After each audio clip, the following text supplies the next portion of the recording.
ಒಂದು ರಾಷ್ಟ್ರದ ಇತಿಹಾಸದಲ್ಲಿ 75ನೇ ಸ್ವಾತಂತ್ರ್ಯೋತ್ಸವ ಅಂತಕ್ಕಂಥದ್ದು ಒಂದು ವಿಶೇಷವಾದಂಥ ಅಭೂತಪೂರ್ವವಾದಂಥ ದಿನ. ಇದನ್ನ ಎಷ್ಟು ಸಂಭ್ರಮದಿಂದ ನಾವು ಆಚರಿಸಬೇಕಾಗಿತ್ತು. ಅದರ ಕಾರಣಾಂತರದಿಂದ ನಿಮಗೆ ಗೊತ್ತಿದೆ, ಇಂದಿನ ಪರಿಸ್ಥಿತಿಯಲ್ಲಿ ನಾವು ಅದನ್ನ ನಾವು ಭಾವಿಸಿದಷ್ಟು ವಿಶೇಷವಾಗಿ ಆಚರಿಸಲಿಕ್ಕೆ ಸಾಧ್ಯವಾಗ್ತಾ ಇಲ್ಲ ದೇಶದಾದ್ಯಂತ. ಆದರೆ ಆ ಭಾವ, ಸ್ವಾತಂತ್ರ್ಯವನ್ನ ಗಳಿಸಿರ್ತಕ್ಕಂಥ ಭಾವ, ಅದಕ್ಕಾಗಿ ವಿಶೇಷವಾಗಿ ಕಷ್ಟಪಟ್ಟಂಥವರ ಒಂದು ಧೀರೋದಾತ್ತವಾದಂತ ಒಂದು ಕಥೆಗಳು, ಅಥವಾ ಸ್ವಾತಂತ್ರ್ಯ ಪೂರ್ವದಲ್ಲಿ ನಾವು ಹೇಗಿದ್ವೋ ಸ್ವಾತಂತ್ರ್ಯಾನಂತರದಲ್ಲಿ ನಮ್ಮ ದೇಶ ಏನೇನು ಸಾಧನೆಗಳನ್ನ ಮಾಡ್ಲಿಕ್ಕೆ ಸಾಧ್ಯವಾಯಿತು, ಏನೇನಾಗಿದೆ, ನಮ್ಮೆಲ್ಲ ಹಿನ್ನೆಲೆ ಏನಿತ್ತು, ಇಷ್ಟು ವರ್ಷಗಳ ದಾಸ್ಯದ ನಂತರದಲ್ಲಿ ಕೂಡ ಹೇಗೆ ನಾವು ಚಿಗಿತ್ಕೊಂಡು ಅನೇಕ ಸಾಧನೆಗಳನ್ನ ಮಾಡ್ಲಿಕ್ಕೆ ಸಾಧ್ಯವಾಯಿತು ಅಂತ ಅನ್ನೋದನ್ನ ನಾವು ನೆನೆಸ್ಕೊಳ್ತಕ್ಕಂಥ ದಿನ, ಅದನ್ನ ಸಂತೋಷ ಪಡಿಸ್ತಕ್ಕಂಥ ದಿನ, ಅದರಿಂದ ಸ್ಫೂರ್ತಿ ಪಡೆದು ಮತ್ತಷ್ಟು ಸಾಧನೆಗಳನ್ನ ಮಾಡ್ತಕ್ಕಂಥ ದಿನ. ಅಂಥ ಒಂದು ಅಪೂರ್ವವಾದಂಥ ಸಾಧನೆಯನ್ನ ನಮ್ಮ ವಿಜ್ಞಾನಿಗಳು ಏನ್ ಮಾಡಿದ್ರು, ಅದಕ್ಕೆ ನಮ್ಮ ಸೈನ್ಯದ ಬೆಂಬಲ ಹೇಗಿತ್ತು, ಆ ಒಟ್ಟು ಕಥಾನಕ ಏನಿದೆ ಅದನ್ನ ನಮ್ಮ ಜೊತೆ ಹಂಚ್ಕೊಳ್ಳೋದಕ್ಕೆ ಒಬ್ಬ ವಿಶೇಷ ಅತಿಥಿ ಇವತ್ತು ಅದರಲ್ಲಿ ನೇರವಾಗಿ ಭಾಗವಹಿಸಿ ಮುಂದಾಳತ್ವವನ್ನ ವಹಿಸ್ಕೊಂಡಂತಹ ಕರ್ನಲ್ ನಮ್ಮ ಜೊತೆಯಲ್ಲಿ ಇದ್ದಾರೆ. ಅವರು ತಮ್ಮ ಅನುಭವವನ್ನ, ಅದರ ಇಡೀ ಕಥೆಯನ್ನ ನಮ್ಮ ಜೊತೆ ಹಂಚ್ಕೊಳಕ್ಕಿದ್ದಾರೆ. ಇದು ನಾವು ದೇಶದ ಈ ದಿನಕ್ಕೆ ಕೊಡ್ತಾ ಇರ್ತಕ್ಕಂಥ ಒಂದು ವಿಶೇಷ ಕೊಡುಗೆ ಅಂತ ಹೇಳ್ತಾ ಕರ್ನಲ್ ಅವರಿಗೆ, ಗಣೇಶ್ ಕೌಶಿಕ್ ಅವರಿಗೆ ವಿಶೇಷವಾದ ಸ್ವಾಗತವನ್ನ ಪೂರ್ಣ ಪ್ರಮತಿಯ ಪರವಾಗಿ ನಾನು ಕೋರ್ತಾ ಇದ್ದೀನಿ. ಪೂರ್ಣ ಪ್ರಮತಿ ಇಂಥ ಒಂದು ಔಟ್ ಆಫ್ ದ ಬಾಕ್ಸ್ ಕಾರ್ಯಕ್ರಮಗಳನ್ನ ವಿಶೇಷವಾಗಿ ಮಾಡೋದ್ರಲ್ಲಿ ತುಂಬಾ ಹೆಮ್ಮೆ ಪಡುತ್ತೆ. ಅದಕ್ಕೆ ಇಂಥ ಒಂದು ವಿಶೇಷ ಅತಿಥಿಗಳು ಬಂದಿರೋದು ನಮ್ಮ ಭಾಗ್ಯ ಅಂತ ಹೇಳ್ತಾ, ಸಂಜೀವಣ್ಣ ಈ ಕಾರ್ಯಕ್ರಮವನ್ನ ಮುಂದೆ ನಡೆಸ್ಕೊಡ್ಬೇಕು ಅಂತ ಕೇಳ್ಕೊಳ್ತಾ ಇದ್ದೀನಿ. ಕೌಶಿಕ್ ಅವರಿಗೆ ಸ್ವಾಗತ, ತುಂಬು ಹೃದಯದ ಸ್ವಾಗತವನ್ನ ಕೋರ್ತಾ ಇದ್ದೀನಿ ನಮ್ಮ ಶಾಲೆಯ ಪರವಾಗಿ. ನಮಸ್ಕಾರ. ಸಂಜೀವಣ್ಣ, ಓವರ್ ಟು ಯು. ಧನ್ಯವಾದ ಅಕ್ಕ. ಸ್ವಾತಂತ್ರ್ಯೋತ್ತರದ ಭಾರತದಲ್ಲಿ ಭಾರತ ಅನೇಕ ಸಾಧನೆಗಳನ್ನು ಮಾಡಿದೆ.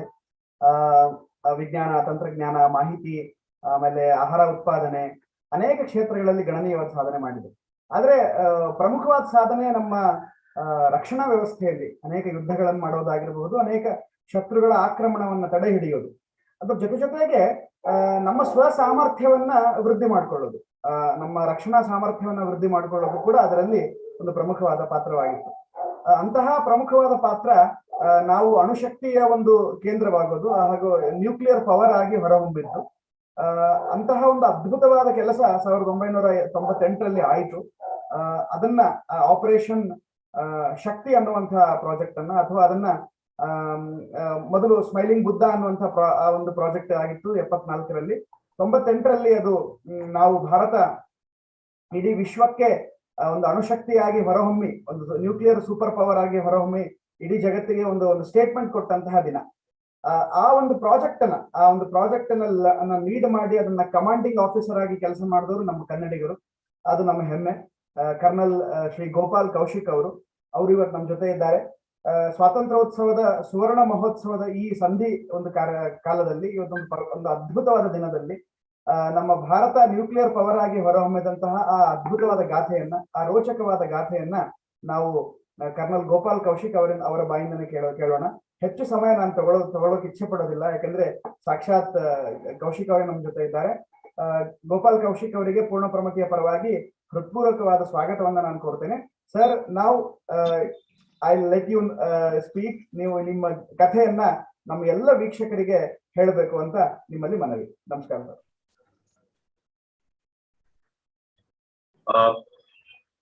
ಎಲ್ರಿಗೂ ಧನ್ಯವಾದ. ಮತ್ತು ಈ ಈ ಕಾರ್ಯಕ್ರಮಕ್ಕೆ ನನ್ನ ಕರೆದಿದ್ದು, ನನ್ನ ಆನರ್ ಮಾಡಿದ್ದು ಇದ್ರ, ಅದಕ್ಕೆಲ್ಲ ನಿಮಗೆ ಶಶಿಕಲಾ ಮೇಡಮ್, ಮ್ಯಾನೇಜ್ಮೆಂಟ್ ಆಫ್ ಪೂರ್ಣ ಪ್ರಮತಿ ಅಂಡ್ ಸಂಜೀವ್ ಸಿರ್ನೂರ್ಕರ್, ನಮ್ಮ ಫ್ರೆಂಡ್ ಆಗಿರೋರು, ಅವ್ರ ಎಲ್ರಿಗೂ ಧನ್ಯವಾದಗಳು. ಪೋಖ್ರನ್ ಏನಾಯ್ತು ಅಂದ್ರೆ, ನಾನು ಕನ್ನಡದಲ್ಲಿ ಸ್ವಲ್ಪ, ಇಂಗ್ಲಿಷ್ ಅಲ್ಲಿ ಸ್ವಲ್ಪ ಹೇಳ್ತೀನಿ. ಪೋಖ್ರನ್ ಏನಾಯ್ತು ಅಂದ್ರೆ, ನಿಮಗೆಲ್ಲ ಗೊತ್ತು, ಎಷ್ಟೋ ಜನ ನಿಮ್ಮಲ್ಲಿ ಹುಟ್ಟಿರೋಲ್ಲ, ಆ ಸಮಯದಲ್ಲಿ ಇನ್ನೂ ಹುಟ್ಟಿರೋಲ್ಲ. ಆಗ ಮೇ 1998 ಅಲ್ಲಿ 11 and 13th May, India conducted 5 nuclear explosions under Pradhan Mantri ಆಗಿದವರು AB Vajpayee ಅಂತ. ಆಗ ನಮ್ಮ ಇವೆಂಟ್ ಏನಾಯ್ತು ಅಂದ್ರೆ 11th ಮೇಗೆ 3 ನ್ಯೂಕ್ಲಿಯರ್ ಎಕ್ಸ್ಪ್ಲೋಷನ್ ಆಯ್ತು Pokhran field firing ranges ಅಲ್ಲಿ. The first day there was the atom bomb 15 kilotons, thermonuclear or hydrogen bomb which was about 45 kilotons planned, but because of some technology changes it became 56 kilotons. The third was an experimental device, sub-kiloton device, which happened on the 11th of 13th of May. On the 13th of May, there were 2 sub-kiloton devices. As you all know, you might have read in books and all that. Now, what's the difference between these two? The sub-kiloton and the bigger ones, that's the atom bomb and the hydrogen bomb. A hydrogen bomb and an atom bomb are carried in an aircraft over the target territory and dropped, just like the Americans did in Hiroshima and Nagasaki. Okay. What else happened was the experimental devices which are carried in missiles. All of you have heard of ICBM, IRBM, Akash, Nag, and all those missiles. They can be carried in that. So they are smaller, sub-kiloton. That is less than 1 kiloton. 1 kiloton will be 1,000 tons. So it is less than 1 kiloton. And these devices are put in missiles. And you press a button in your own territory and you can then go back. The missile will carry it to the target territory. That's the difference. Okay. Now we come to the event is over. We come to the teams. The 3 major teams involved were the Department of Atomic Energy, that is the Atomic Energy Commission, you can say, headed by Dr. R. Chidambaram, a brilliant scientist, and later on he became the principal advisor, scientific advisor to the Prime Minister also. Here, the second was the DRDO, the Defense Research and Development Organization, which was headed by, all of us know him, His Excellency, late Dr. APJ Abdul Kalam, who later became the President of India. And both of these people, that is Dr. Chidambaram and Dr. Kalam, had quite a few scientists under them, and they all came to Pokhran. So at Pokhran, we had 105 scientists at the time of the explosion, unlike the movie that you all know about. The third, and the role that I played, was as commanding officer of 58 Engineer Regiment of the Indian Army. The regiment did a wonderful job, and I'll just tell you about the roles of the teams. The Department of Atomic Energy, DAE, was the main nuclear core. That is all the masala that we talk about, that was there. And they had instrumentation all over in the shafts and at various places. to measure the yields, to measure a lot of other data that they wanted, and even communication and other devices. The second was the Defense Research and Development Organization, DRDO. We have a lot of labs in Bangalore also. The second organization had the peripheral conventional explosives, as you call them. Now, we all know of plastic explosives and let's say things like if we talk about conventional explosives, we have to talk about plastic explosives, TNT, and things like that. And when you consider a nuclear explosion, when I say 1 kiloton, it means 1,000 tons of nuclear device equivalent to 1,000 tons. I mean, the effect is about of 1,000 tons of conventional explosives. Okay, 1,000 tons. Now that's what becomes a kiloton, KT, as they known as. Now, let me tell you the jobs of the DRDO. They were firstly the bomb casing itself, the conventional explosives like 2 helmets around the nuclear core with some peripherals like condensers and things like that. Okay, and then we have what is known as instrumentation at various levels inside the shaft. The shaft is a well which goes down, and inside the well we had a room at the bottom which where the explosion was carried out, the bomb was kept, the experiment was carried out. And all along the shaft they had instruments just like the DAE had, and to trigger off the explosion about 2.5 kilometers away, we ran cables all the way there.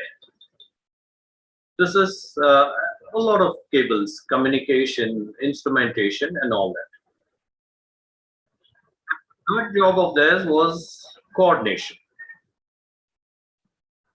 Now, the Army's part was maintenance of the whole area, ensuring that everything was perfect, because the government could give us the go ahead anytime. All right. And then we had the security of the site. There were, where the main first day explosion took place, there were 3 security fences.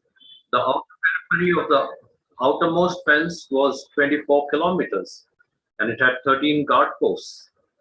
And then we had a middle fence and the inner fence, and inside that we had 2 big devices. All of those were spotted by the satellites, all right, but we had to maintain that area. And then we had other things like communication. We had to keep in touch with the DAE and DRDO. We had to keep in touch with Army headquarters. We had to keep in touch with one person, the chief engineer in the Corps headquarters, which was about 110 kilometers away.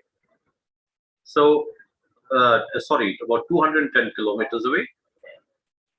And then we had real tough conditions. You can imagine in the deserts of Rajasthan, it was very hot during summer and cold during winter.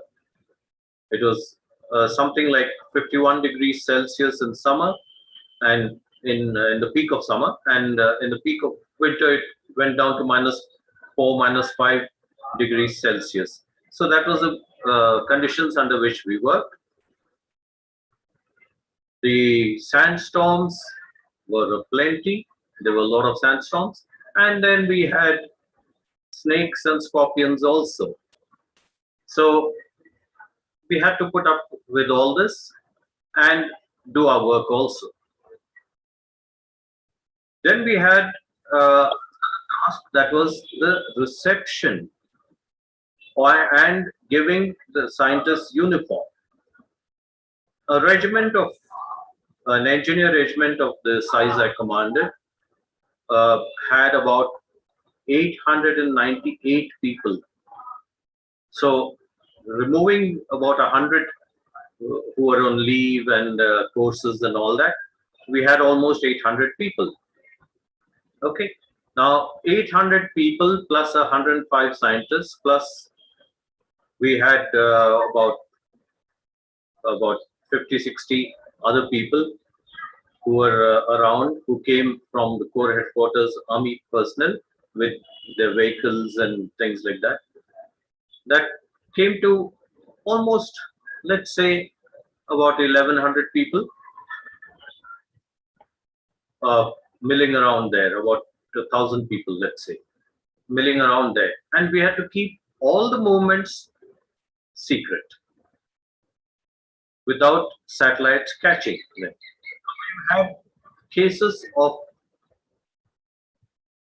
nuclear tests, trying experiments. We have tried ever since we had a successful nuclear explosion in 1974, known as the Buddha Smiles. This operation was the Buddha Smiles again, and it was known as Operation Shakti. What happened during this time was, the difference between two was that was one atom bomb that was exploded and test carried out, and because India was a developing country at that time, we had to say that it was done for peaceful nuclear purposes. Now, with these 5 tests, it was clear that India had become a nuclear weapons power. Now, the difference is that we had 5 nuclear powers earlier, and we became the 6th nuclear power in the world. And the first, mark my words, and the first to do it with indigenous material, all sourced within the country, and without signing the nuclear non-proliferation treaty. So that was it, and we had to make 2 new shafts, which we did. In fact, we made 3. If you've seen on the public domain, or our then Prime Minister Vajpayee had said that we were ready with the 6th explosion, but we didn't need to do it. Then the other and most important task, I can say, is maintaining secrecy. That was purely of the army. Now, how did we maintain secrecy? Firstly, we had steps taken to maintain secrecy and ensure the success of the operation was, firstly, use of code words. Every person had a code name, every shaft had a code word, every other place where inside the sensitive area had a code word. For instance, if we talk of the thermonuclear shaft, it was called the White House. If we talk of the atom bomb, where the atom bomb was exploded, the shaft was known as Taj Mahal.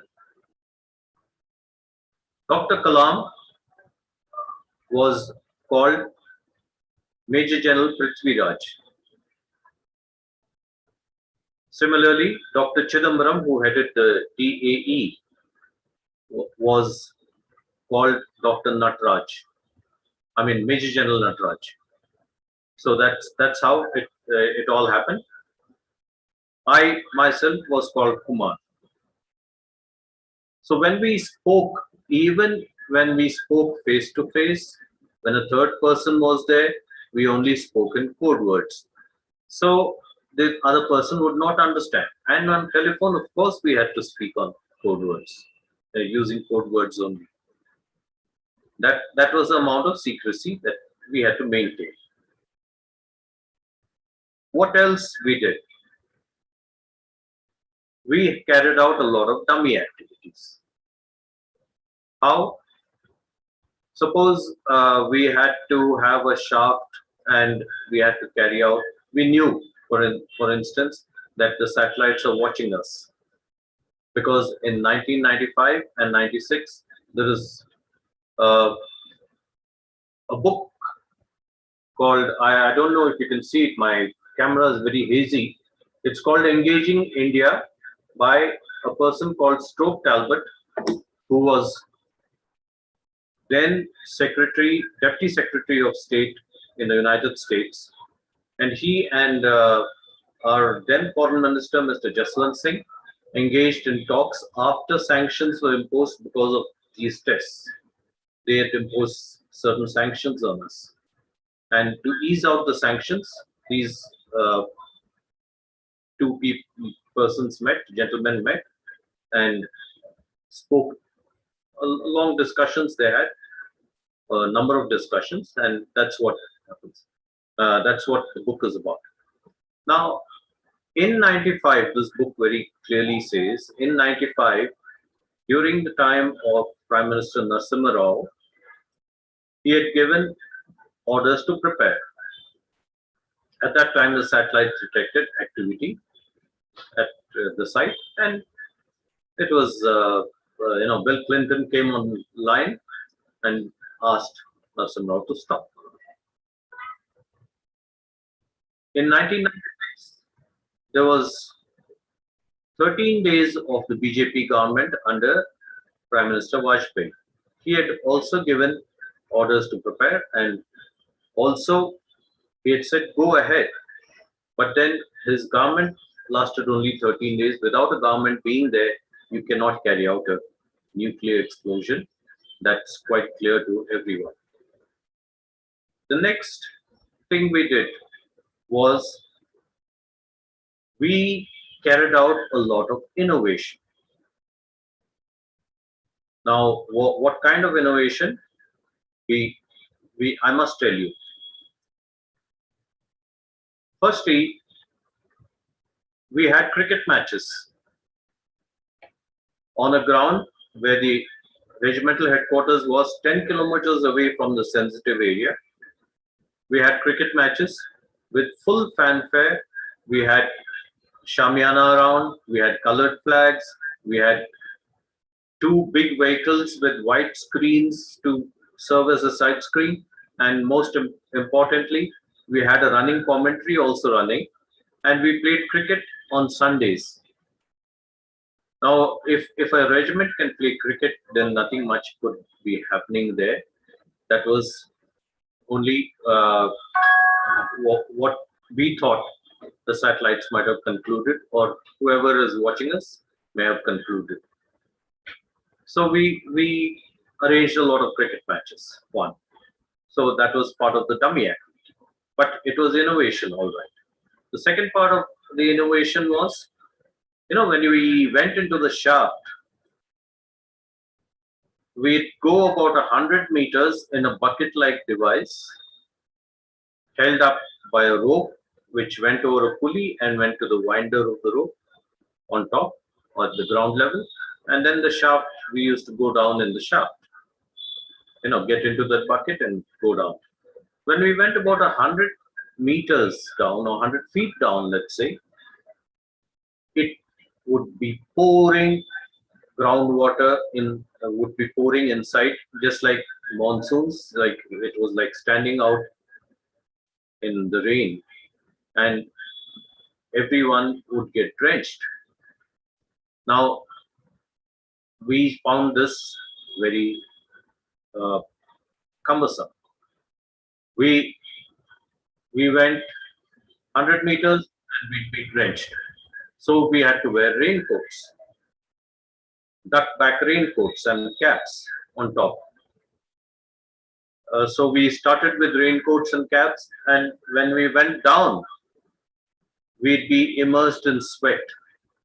So how do you work? Either way, you have a problem.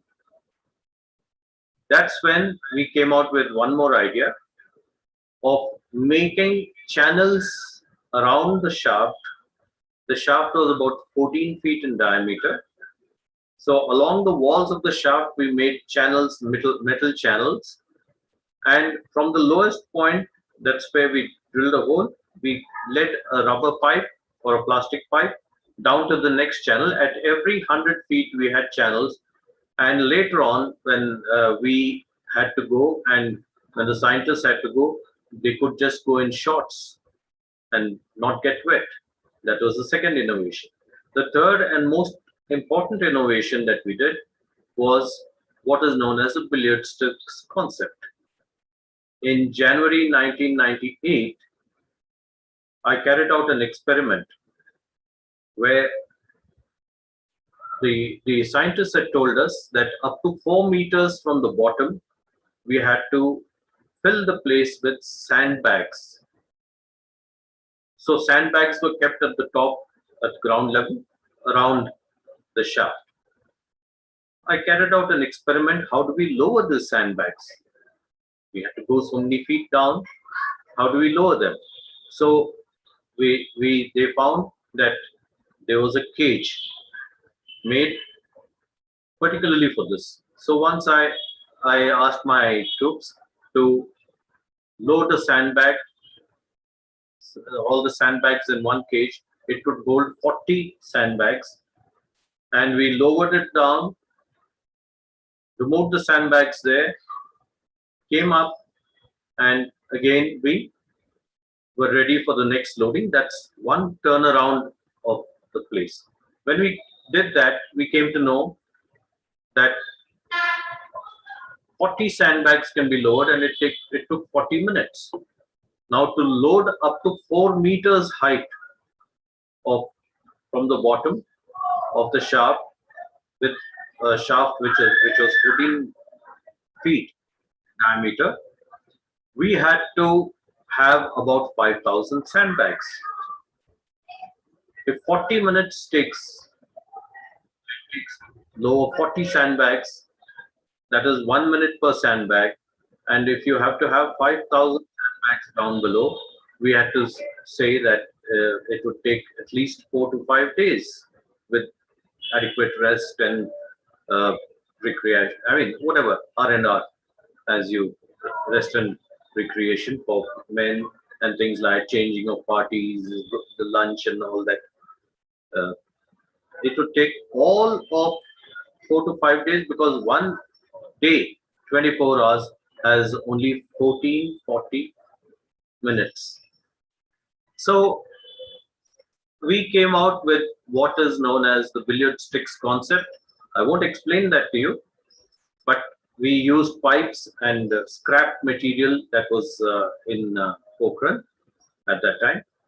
It came as a flash, and we used that and reduced the time period for this.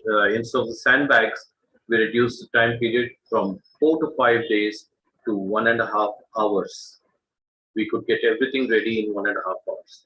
After the scientists had connected the devices, the bombs, and come out and handed over the place to us. After that, we had to fill the complete shaft, every cubic centimeter of it, with sand so that there's no leakage of radiation, for which sand was collected earlier and sand was identified from the dunes, and we could get all that and move it to the area of the shaft and then push it into the shaft. We could do that also. So these are the steps taken mostly. Now, if you say India is known for jugaad, the people of India have, let me say that they have the best brains in the world. If they're used in the right direction, for the right purpose, you can achieve anything. Our scientists and our army engineers are terrific people. The Indian Army itself is full of people who are very, very good. And so are our scientists, working in the TAE or the DRDO. They are absolutely brilliant people. Okay, now let us say three things. One is about brains, I've already said. Secondly, we are very good at innovation. I gave you an example of that. And thirdly, when we have to do a job, we have to have total dedication and determination. If you have these, we can achieve anything in the world. Now, achieving Pokhran, let's say it was among the most significant events after independence. If you agree with me, somebody give me a thumbs up, a virtual thumbs up. Anybody? Anyone among the audience? If you're, yeah, that's it. So nice. It's so nice. So we can do anything. You know, it seemed impossible for us to do 5 blasts in 3 days' time, but we could do that.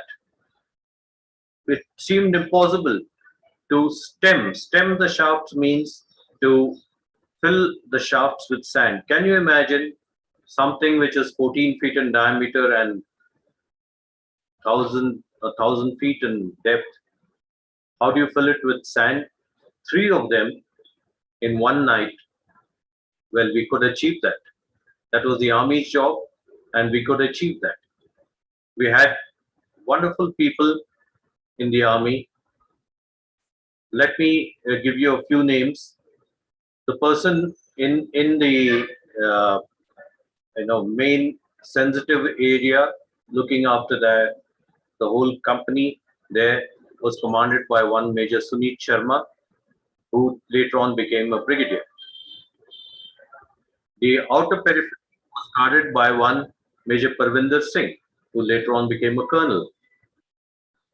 Then we had the 2 blasts, or we had prepared for 3 blasts, let me tell you. On the 13th, we had Major Anand Thakur and his company looking after 1 shaft. And we had Major Sanjay Gokhale. Major Anand Thakur became a brigadier and retired. Major Sanjay Gokhale became a colonel and retired. Then we had the third shaft, the sixth of all the shafts was also Major Mohit Nautiyal and his team. That blast didn't take place. He also became a brigadier later. So, you know, we had excellent people doing this job and carrying out orders to the T. No, absolutely what the way we wanted it. And they had some officers, some Jawans, some GCOs, some Jawans under them who did a wonderful job. So much so, let me come to the human aspects. There was, you know, when you push the sand inside, there are buried metal pieces, there are buried rocks going towards the shaft because the dozer is pushing them that way. So one stone started rolling, a roundish stone, about 2 feet in diameter, started rolling towards the shaft. Now we can't allow that to happen because, you know, it can damage a lot of cables and things like that when it has a free fall. Immediately, one Jawan embraced, you can say, that stone, and seeing it, you know, to prevent him from rolling, we had 2 Jawans holding his legs and 2 Jawans holding their legs, 4 Jawans holding their legs. That way they formed a human chain. Now, isn't that a wonderful piece of human aspect that happens? That happened there on the spur of the moment. The second one, we had a lot of people who are combatized tradesmen, like the cook, his assistant, the masalchi, let's say the barber of each company, and people like that. The sapai wala, or this chap who used to sweep the area, they had no role to play here, but they wanted to be a part of Shakti 98. So they all did their jobs, locked up their stuff, wherever their offices or wherever they were working, kept their stuff, joined the bandwagon, and went to the site at the time of the stemming of the shaft. Now, a safai wala, or maybe a dhobi, maybe, was stung by a scorpion, because I told you there were snakes and scorpions there, and we were working out in the open at night. He was stung by a scorpion, and he continued to work till his foot swelled up so much that he could not work anymore, and it started paining so much.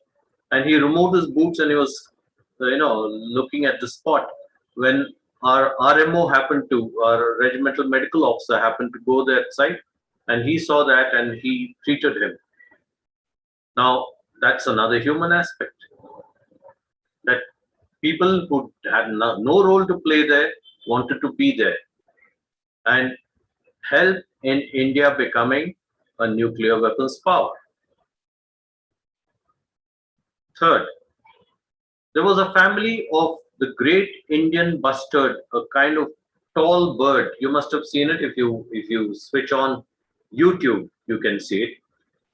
That family of about 12 great Indian bustards was in a sensitive area. Now, I told the Jawans that don't touch them, let them be where they are.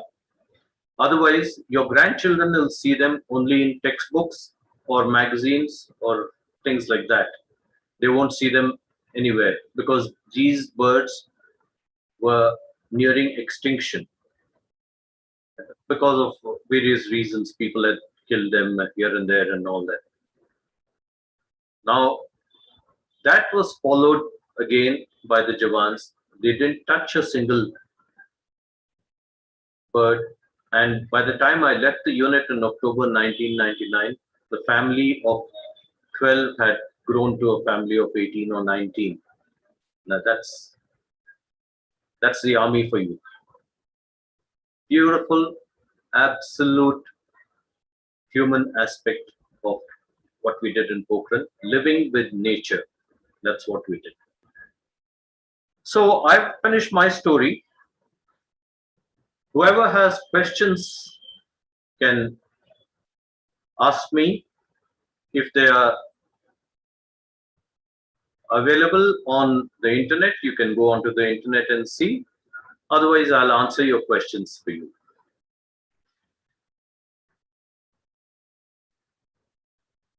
Yeah, the house is open. Sanjeev, can you hear me? Yes. Thank you, sir. That was really inspiring. I could see a lot of comments and appreciation on the chat box on YouTube. There are quite a few people who joined on Zoom also. I request, if anyone has a question, please ask. Yes.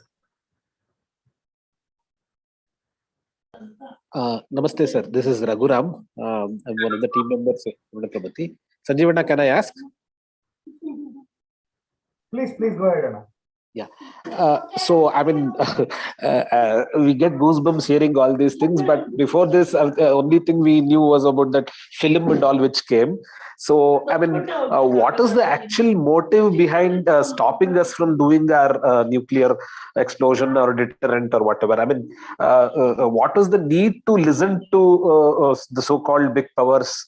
So they say stop and we need to stop, and I thought they were all simply exaggerated and this thing, but when I heard that from you So I was really surprised that it was all real. So what is the actual, how could they control us like that? Okay. You see, if a big brother tells us, like the United States tells us to stop any test or anything, the motive behind that is firstly, nobody among the big five, that is USA, Russia, France, UK, and China, they were the five big nuclear powers in the world. They were the only nuclear powers and the weapons powers in the world. Nobody wanted to them, I mean anybody else to join that paradigm. So they stopped everyone. Whoever they discovered had done this or were going to do this, they had to stop them. That is one. And in 95 and 96, as per the book I showed you, that is Engaging India, there is another book, Raj Changappa's Weapons of Peace. I don't know if it's readable, but it comes the other way around here. Weapons of Peace by Raj Changappa of India Today. You can find it in any library. It's very clear that in 95 and 96, and many times earlier also, people say that even during Rajiv Gandhi's time, they tried once but failed. They couldn't even get anywhere near testing a nuclear device. It's only in 98 when Vajpayee's government came for a full term of 5 years, that's when they could do it. And in 98, in March 19th, on March 19th, he took power. I think he took the seat. And on the 20th, he had Dr. Kalam and Dr. Chidambaram with him, asking them to prepare. I'll tell you the date. Now, why did we need to go to this nuclear domain? Firstly, we have adversaries around us, enemies, like as you want to call them. They are adversaries and they were nuclear powered. We knew that China was among the five. We knew that our neighbor on the west, who's always been hostile to us, was going to be nuclear enabled in no time. And if you go through one article written by the then National Security Advisor, earlier National Security Advisor, Mr. Shiv Shankar Menon, he says India was subjected to nuclear blackmail before Pokhran 1998 happened. So after this event of Pokhran 1998, nobody's been bullying us. They know that we are a nuclear weapons power. Have I answered your question? Yes, sir. Yes, sir. Got it. Thank you. Yeah. There are a couple of questions, sir. One interesting question is that it's from one of our teachers. She's asking, how did Pakistan manage to reply back with their testing in such a short span of time? Did they get any hint from us? This is the question she's asking. Okay, let me just tell you this much, that in 15 or 17 days time, you can't prepare for a nuclear explosion. Okay, we made 2 shafts in 10 days time, but it would have taken us, the fourth and fifth shafts were made by us in another area without any fencing around them. And all we did was we covered the whole thing with sand as though nothing had happened. It looked like the surroundings. Now, it took us 10 days even to make a shaft. where we were given 15 days by the scientists, but it took us 10 days. And at that time, the government fell in, I'm talking of 1997. They wanted to have nuclear blasts, and they gave us 15 days. They wanted to have it in April 1997, but the government fell because it was already a government which was tottering. Which it was a coalition government and somebody with to support. Okay, that happens at political level, not at our level. And this is the reason that we had to do things secretly. In 1998, when we had to do it, we had to maintain full secrecy. Why should we have nuclear weapons? When our neighbors have nuclear weapons, this becomes, like weapons of peace. Now, why would they be weapons of peace? They can cause mass destruction. Why would they be called weapons of peace? Because if your adversaries or your neighbors knew that you are also nuclear capable, that's when peace prevails. They won't go ahead. We've had the Doklam standoff. We've had the Galwan standoff. Of course, small little battles keep taking place where a few people here, a few people there are killed. All right, but it doesn't escalate to a war. A war is along the complete borders. After we've gone nuclear in 1998, we haven't had a war. We've had a battle in Kargil area, but not a war along the complete borders. That's the reason why we had to have nuclear weapons. Have I answered your question? Yes. So there is one more question, sir. It is about Pakistan's effort to become a nuclear power, and how did they able to do it in very short span of time after our effort? Like I said, you cannot do a nuclear nuclear device. You can't have an experiment in 15, 17, 20 days time. It takes months of effort. So we knew that Pakistan was already ready at the Chagai Hills. We knew that they were ready. They were also afraid that there will be sanctions from around the world. And so when we did our nuclear experiments and became a nuclear weapons power, now they had the reason to try their own, saying that they faced threat from India. Now they had a reason, but we knew that they were already prepared. It's not that within 15 days or 17 days they carried out. They just carried out their experiment. They were waiting for India to do it. Great. Sir, there is one more question. Please explain how you could bypass the USA satellites. If you see the Time magazine of sometime after the explosion, probably in June or July 1998, it also gives you a kind of insight into what kind of satellites were there.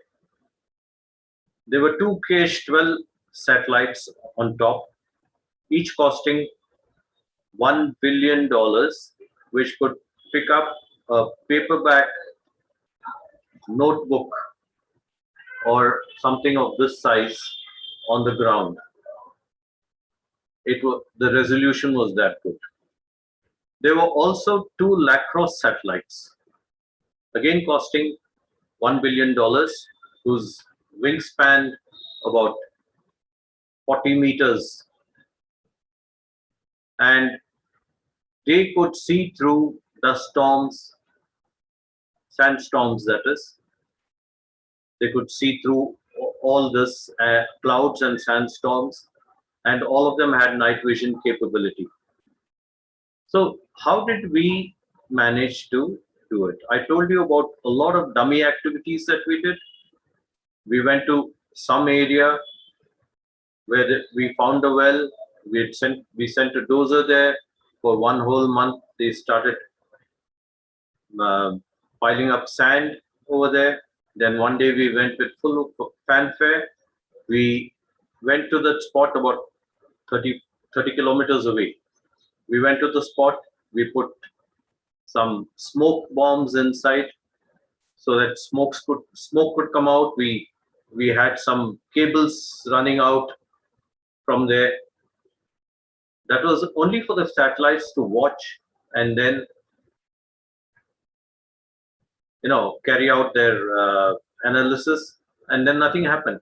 This happened sometime in '97. We did it when many months before the blast took place, 6 months, 8 months before the blast took place. We shifted a building which housed generators in the outer periphery, the 24 kilometers I'm talking about. We shifted a generator shed because the scientists told us that due to voltage drop, it was about a kilometer away, and due to the voltage drop, the instruments were not working too well. They had a series of instruments over there. So we said, I wish you told us earlier, and immediately we shifted that to closer to the area where the instruments were kept, and they didn't have a voltage drop then. This happened about 8 months before. Satellites would have picked up that. Nothing India announced about nuclear testing then. For months on end, they didn't. So we did a lot of work like that kind of work. Let me tell you, in January 1997 is when we moved there. 58 Engineer Regiment moved there. At that time, we went to an administrative area of this company which was looking after the outer periphery, outer fence of 24 kilometers. They used to guard the 13 guard posts. So they had to have an administrative area where the cookhouse, the dining hall, the recreation room, the stores, even living barracks for men had to be there. So we went in.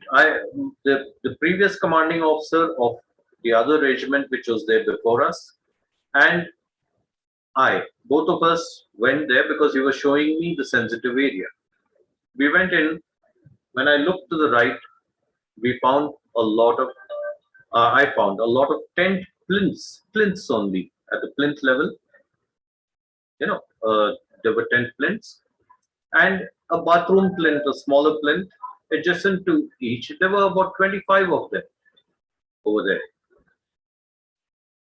And from each bathroom tent, there was a white commode and on a stand, a white wash basin. I was looking at the commanding officer and I looked to the right.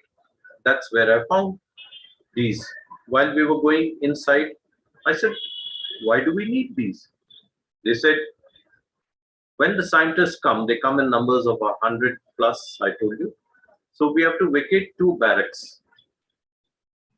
And we have to have the men coming in and occupying these tents. I said, when did you do it last? They said, why? In 1995 when we had to go ahead, and in 1996. I told him, thank you very much. I have some work in the company. He went away. I called the company commander who was in charge, my company commander. I told him, pitch 10 tents right now, today. Pitch 10 tents, including bathroom tents. After a week, remove the tents. Remove about 3 or 4 tents. Again, after a week or 15 days, you pitch another 7 tents. That way you keep doing, and I want all the tents in place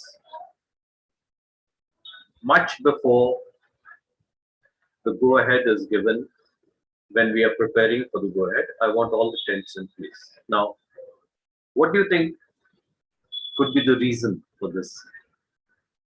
The reason is that, let alone any other giveaway that was mentioned in this book by, it's not, the reason is not mentioned, but there could be other reasons. But this is a giveaway straight away that the scientists have come.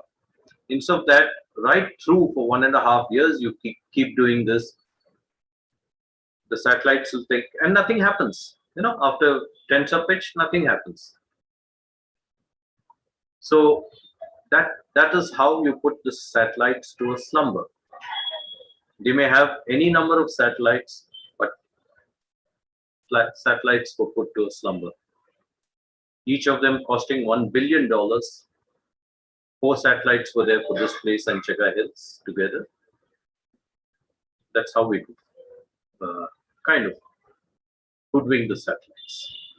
Have I answered your question, please? Yes, sir. So I have a question.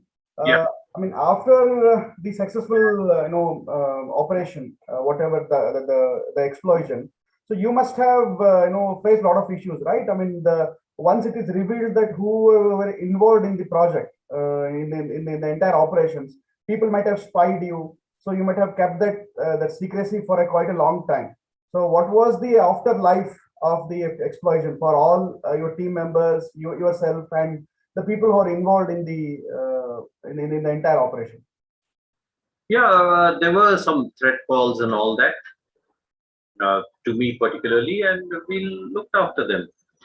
I mean, we could sort those out in time. In fact, when we were doing preparations, even much before, when we were making 2 shafts and things like, we had quite a few spies on ground, because some activity we were doing, and then once the satellites catch you, then ground activity, the ground spies are sent to reconfirm that.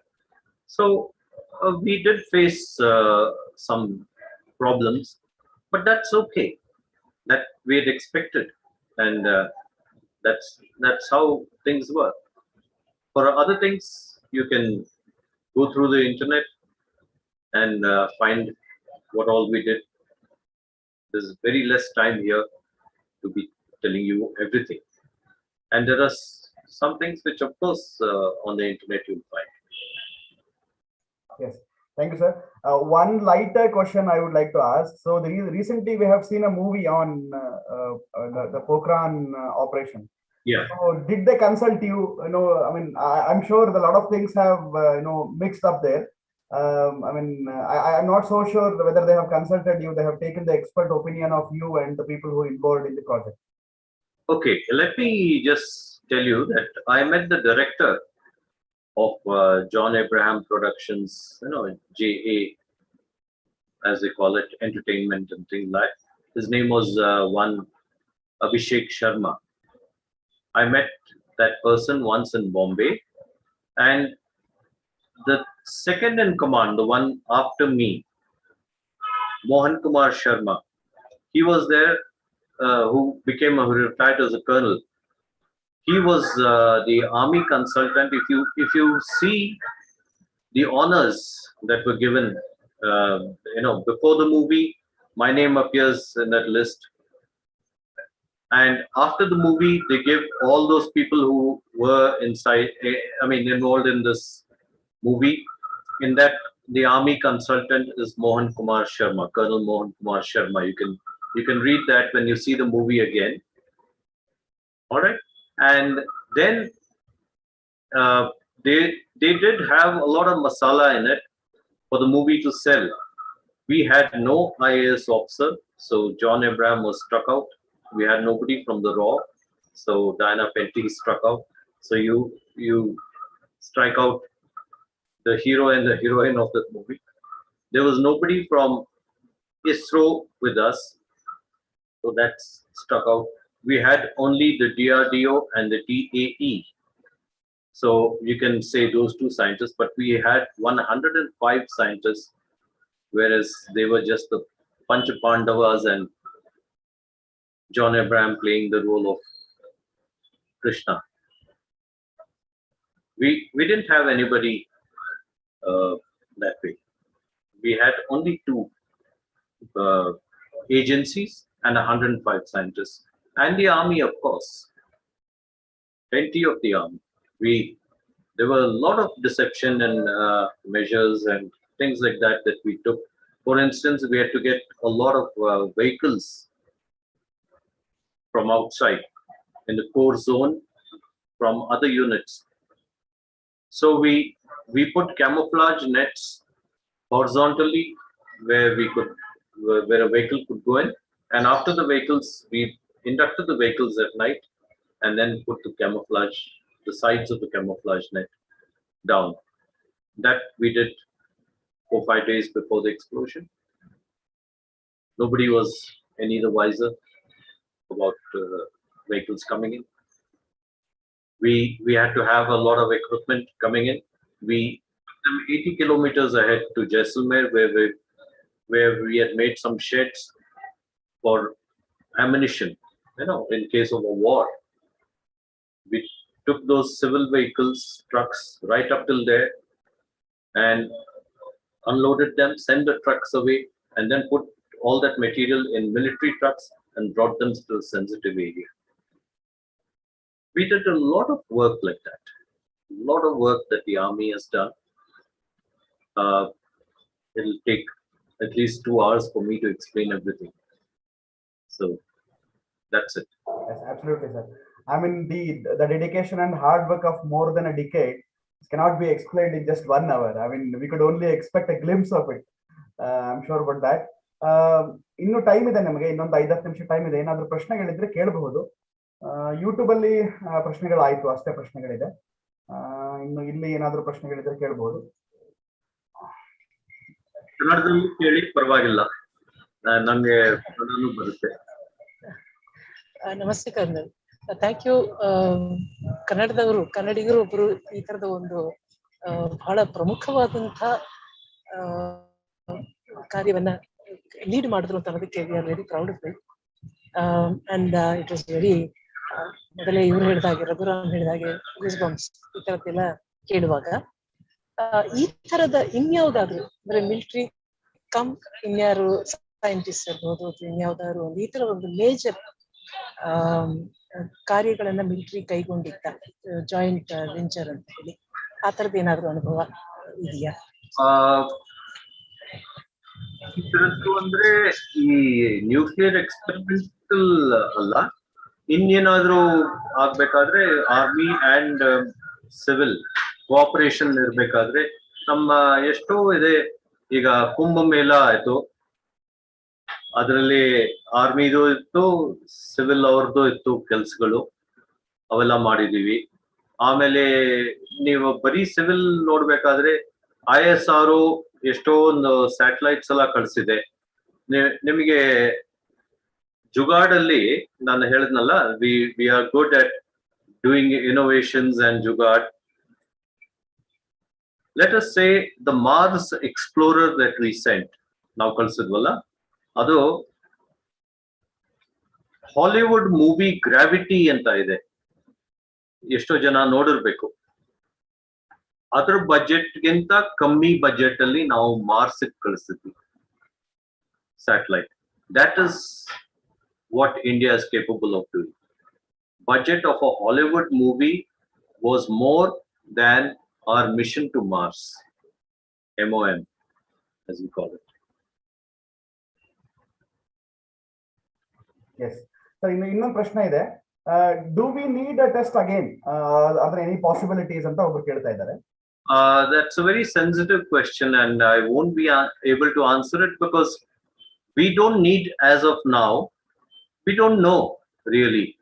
But ಈ Pokhran test ಮಾಡಿದ ನಾವು, because of that, now they can make nuclear weapons using computers, by just computer simulation. In fact, by computer simulation, they wanted to, they did something and on ground they wanted to test it. That's how Pokhran 2 happened in 1998. And now that the ground results are the same as planned by them, in fact, I said the thermonuclear or the hydrogen bomb was even better than what was planned. What took, let's say, the USA about 35 experiments to come to that level, we could do with just one experiment. That is the quality of our scientists. So we don't need to do any more tests as far as I know, but I'm out of it. So I mean, I can't really answer that question because I don't know if we need or if we are planning to do any more. Yes, thank you, sir. There are a couple of more questions. One question. Can you please tell about the environmental impact after test anta ಒಂದು ಇನ್ನೊಂದು ಈಗ satellite ಗಳು ನಮ್ಮನ್ನ spy ಮಾಡ್ತಿದ್ವಲ್ಲ, what if satellites finds that there is an experiment going on, what would be the repercussions if the satellite was found that there is an experiment, there is some activity happening? You see, satellites got activities. I'll answer the second question first. The satellites got activities in 95 and 96, I told you. Now, suppose we had defied Big Brother. You all know what has happened in Syria, what happened to Iraq. The same thing could happen to in India also. We were a nation developing at that time. We still are developing, but we are much more evolved right now. Any of these countries which didn't want us to join the nuclear club could have, all those countries could have got together and bombed so many parts of India. So when they say stop it, we have to stop it. Firstly, does that answer the question? Yes, definitely. And the first question, can you repeat the question, please? What was the environmental impact after each test? Okay. We ensured, the scientists and us ensured that not even a small amount of radioactive leakage took place there. In fact, for the 74 experiment that happened in 1974, even now, that's when we were there in 98, 24 years later, people were collecting samples of water, the scientists were collecting samples of water and the sand and everything, just to see if there's any radioactivity, and there was none. When we did the experiment in 98 also, there was no radioactivity that leaked into the atmosphere, nor any radioactivity in the water on underground. Nothing happened because the shafts were deep enough and we had filled them properly. Great. Since we're talking about satellite surveillance, how effectively India is conducting satellite surveillance on other countries per se, if at all we are doing? I won't know because I'm not involved in satellite surveillance and things like. Maybe you could ask a question of ISRO or somebody like that. I really won't know. I can't answer that question at all. Okay. Yes. Any other questions?